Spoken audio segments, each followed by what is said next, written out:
Question 11. The function f is defined by f of x equals 8 over x squared.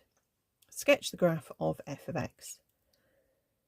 So this is one that you really probably could do with knowing the general pattern. If you try and work out coordinates, you might not work out enough to get the general gist of where the graph goes.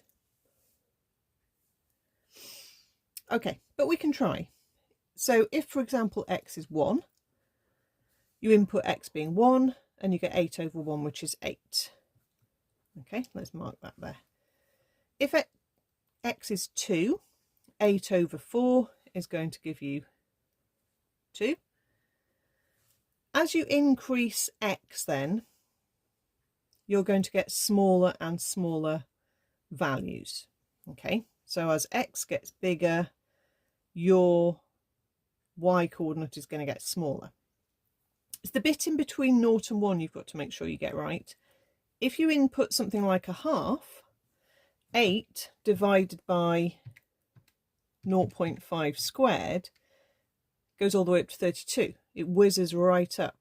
And the closer you get to x being 0, the bigger answer you're going to get, because you're dividing 8 by a very tiny thing then. So the graph is going to have this shape which is going to head towards the axes but not reach. Now, because we are squaring the x, even when we input negative x's, we are going to get positive y's.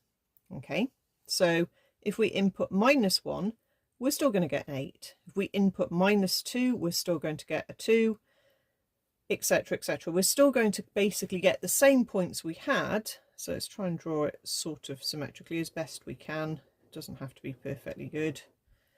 Okay, but it should basically look the same.